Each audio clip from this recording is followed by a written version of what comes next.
buying all of the steel that there was. They were buying steel from all over the fucking planet. They were piling those ships full of it, sending it to China, and they were building infrastructure with it. Kyle, how do you get a car that doesn't roll onto a trailer?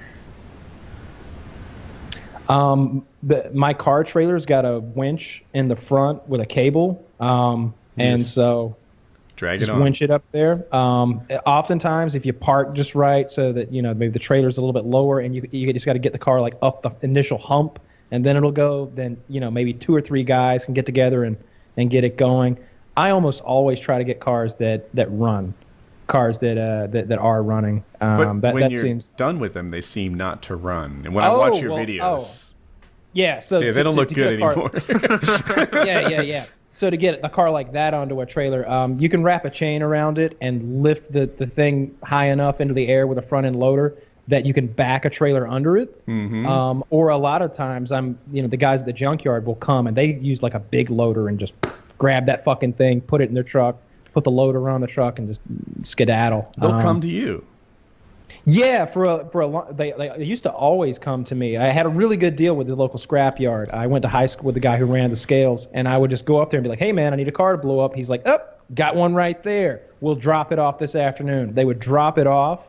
I would blow it up, burn it out, then they would pick it up, and like zero cost to me. Because they're burning all the styrofoam, all the plastic, the rubber out of it, and all they wanted was steel anyway. So it was a good deal for everybody. And I honestly wasn't sure if the way you handled scrap like those cars was to do that and have somebody come take it away, or if just after your videos wrapped up, you just continued to blow them up until there was nothing left except for little bits of metal all over your property. Yeah, not quite that. Some of them have been blown up to the point where there's just not much left to clean up. Like you just kind of push them away into a corner and just let that collect. But most of the time we scrap them out. Car question. So I've been thinking about getting a new car, and the deal is this. I think the ultimate car situation at my house would be something super easy to drive, right? Easy to park, easy to drive, nice for highways, like a hatchback of some sort. A truck, maybe a half-ton, because I don't think I need a 3/4 ton, and Jackie's SUV, which is her preferred thing to drive.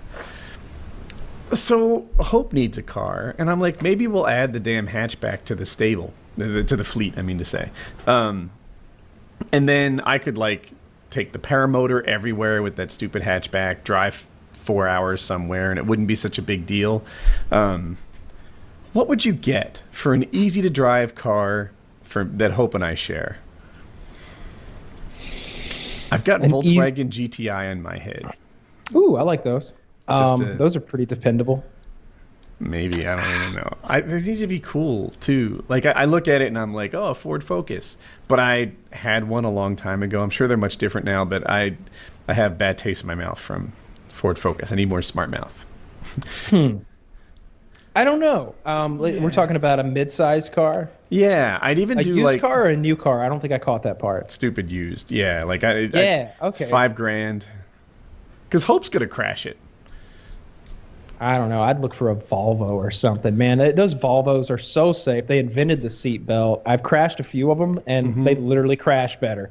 Like if there's ever a chance for me to like drive a car into something, I like to do that, see what it feels like. And I remember we had a Volvo XC90 or something, like the SUV, I think it was, and I hit a tree with that thing going about 25 miles per hour.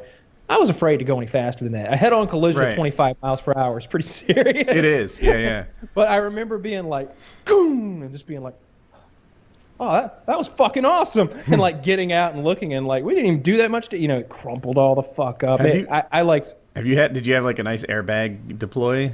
Yes. That's fun too. You got to stay back. Like, you don't want the airbag to hit you. You want to either fall into the airbag or if you know there's a wreck coming, like I put the seat all the way back, got all the way back, and like when I make like impact, I'll like do that thing I saw that guy on 2020 do when I was a kid. The guy who had survived like 10,000 car accidents. He's like a human crash test dummy. Right. I remember watching him, and he's like, they're like, meet the man who's been in 5,000 car accidents when we come back. on 60 Minutes. Tick, tick, tick, tick, tick, tick, tick. I remember that. And I was like, all right, I'm sitting here and watching this. I want to know. I want to know what you need to do. And he's like, got his catcher's like knee pads on. You know, they go from like knee down to your shins. And he was talking about what to do with your hands so that you're not like have them on the wheel when, you know, hurt your wrists or break your arms or have the airbag burn your forearms or your face. And how do you get into that career path of just crashing? You'd probably maybe stuntman,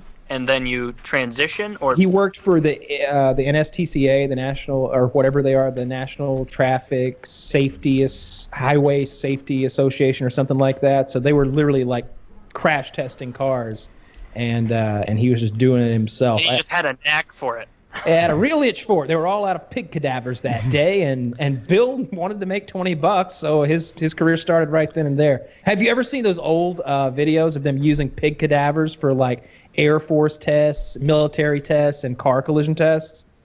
It's gruesome. So they anesthetize the pig, right? He's alive, but he's unconscious. What?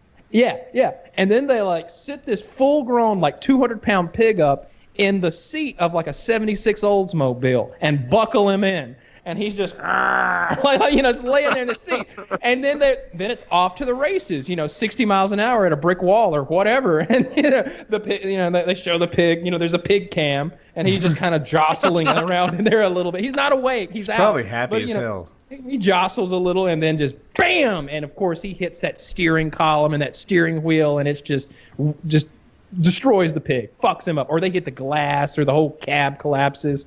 And then in the military, I've seen them like cram the pig into an ejection seat, or any of the little like scary scenarios that you might run into that you need to test. Whether, hey, would a man die doing this? No, but a pig will. Let's do it. They just put him in like an ejection seat, and we'll launch. So they're like sitting there, like, all right, let's see how Babe does, and they go thunk, and you go wee wee wee wee wee. He's out. He's not awake. He's not awake for it. I almost got in one of those ejection seats a while back, and then it turned out they were like, it'll crush all your vertebrae, and I was like, well, I guess I don't want to crush my vertebrae. But dude, Matt had a decommissioned like F-18 fighter jet seat, and all you would have to do is take the seat and bolt it down to a platform of some kind, as if that were the jet, and then fucking pull the ejector, and it's literally rockets. Like, literally this thing rockets you up, and normally I think they're explosive pins where the canopy literally explodes off of you, poof, and then you rocket out of the plane. I think that's how it works if you're in a plane, but I'd just be on the ground. So the idea was this thing's going to rocket me several hundred feet, 200 to 400 feet into the air at like an incredibly high rate of speed. At first I was like... And then you parachute down. And then you parachute down. That sounds like such a great ride. I wish it wasn't spine-crushing. Disoriented? Wouldn't you be too disoriented, like when you're shot up to even react to anything? Like, you don't need to react. Out? No, yeah, it's all automated.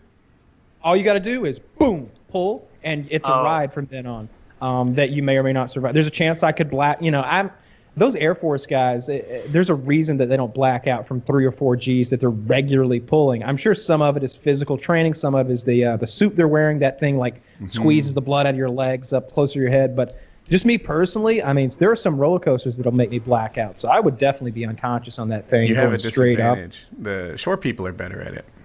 Ah, really? Yeah. That makes... And actually, it turns out, on a similar vein, women are better at it. And it's because they're short people. So are short people good at it, or are women good at it? People whose brain are closer to their heart. Ah, are women's brain... Okay, so short people, I guess. You see the connection? Yeah, because women tend to be short. I'm putting the pieces together now. Yeah. Hobbit would be very good as an Air Force pilot. Like, that's who you want. If like